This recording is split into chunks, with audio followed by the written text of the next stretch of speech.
Hey there guys, it's Salis from porperty and today I'm bringing you a slightly different type of video. This is a picture-in-picture review of the smartphone port for Dizzy, Prince of the Yolkfolk. I'm not gonna lie, I have my issues with this game, this being one of them. Game not recognised by Game Center. And in my career as a professional idiot, I thought, you know what, maybe if I sign up for OpenFaint, it will disable Game Center. No such luck. I don't like OpenFaint, I never have. But the fact that this isn't recognised by Game Center is really irritating because that thing will flash up every time you start the game. And if you just want to get in, play a bit of Dizzy while you're on the bus or the train or while you're in a long car journey, it's not good because the first thing you get is an obnoxious message. And speaking of obnoxious messages, those little signposts tell you what to do. You never had that in the classic version.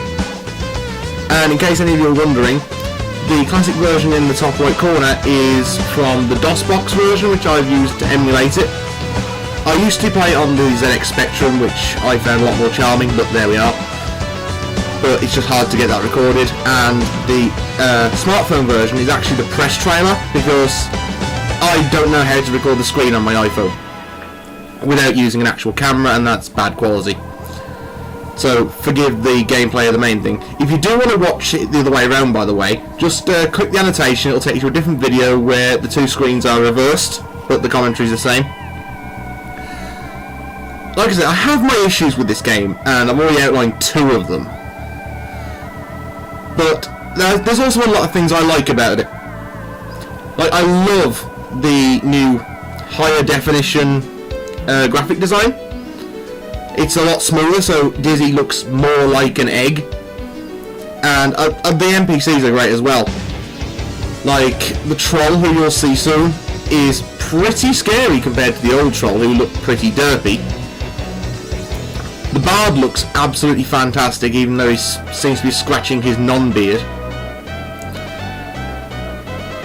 Even the flowers look good, the trees look good, everything in this game is designed to look pretty.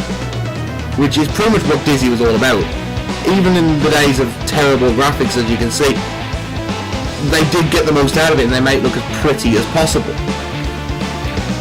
However, this does not excuse the problems, this being one of them.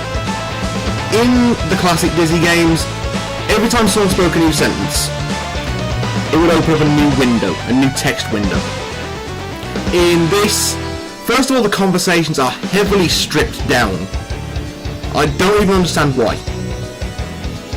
They're stripped down, and as such they've lost a lot of the jokes that were in it.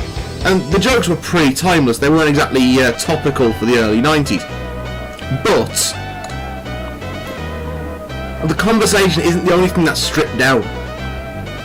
Prince of the Yolkfolk wasn't exactly the biggest Dizzy game. In fact, I think it was the smallest in terms of actual areas to go to. But they still seem to want to shrink the world in this. A lot of the Dizzy game's point was skill, trial and error, and persistence overall. So there'd be areas where you have to just take a leap of faith and hope you hit something. In this version, that seems to be completely removed. And before you start going, oh Salis, you're just ragging on this because it's new and you've just got massive nostalgia, of course I have. What you've got to remember is this is Dizzy. The darn kids these days will not remember Dizzy, as they probably haven't had that much experience with him and his magical adventures.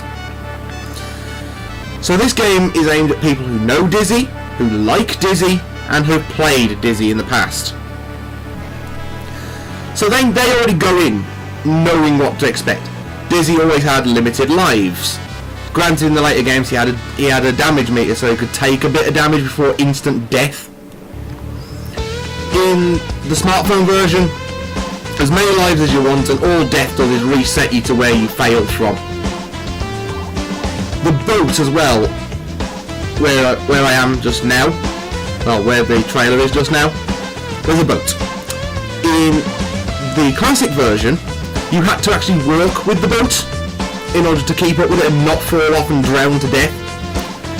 In the smartphone version, however, Dizzy seems to have barnacles attached to his feet. As soon as you land on the boat, you stick to it until you jump off. There's a lot more forgiving stuff in the smartphone version. Like, in the classic version, the stars were there just as, like, pointless collectibles. In the smartphone version, the stars give you 30 seconds extra time before it tells you what to do. The fact of the matter is, the smartphone version practically plays itself. If you don't collect a single star in the game, you'll get pop-up messages every few seconds saying, go here, pick this up and give it to this guy. That's not what Dizzy was. Dizzy was about finding items and through a process of trial, error and much failure, finding out what the items did for who. And I know I'm comparing it heavily to the original version, and you can't help but do that if it's just a complete remake. But these aren't my major criticisms for the game. My major criticisms for the game are as follows. First of all, Dizzy seems to have a new ability in this game, the ability to grab onto nothing. If you try to make a jump and you don't quite make the platform, you'll do that. You'll just grab onto it and the grab does nothing. You just hang there. You can't climb up because he's an egg and has no upper body strength. He doesn't even have arms. You can't use it to re-aim your jump. All you can do in that situation is fall down, find a new place to jump from and try again. So that serves no purpose. I don't even see how you can grab anything while you're wearing boxing gloves to begin with. The big game breakers in this, however, are first of all the scripting. Not like how the game's programmed and how it's coded and all that stuff in terms of scripting. I'm on about the actual script. It looks like no one proofread it.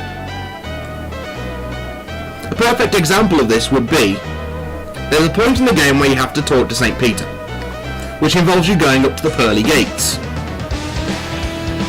And when you first go up there, the first thing St. Peter always says to you, even in the classic version, is, "What are you doing here? Your time has not yet come, little egg." In the smartphone version, and no word of a lie, this is what he says. "What are you doing here? Your time has not yet come, little egg." It looks like no one actually read this before they decided to start typing it out. Or they typed it out, misread it, and then typed it again.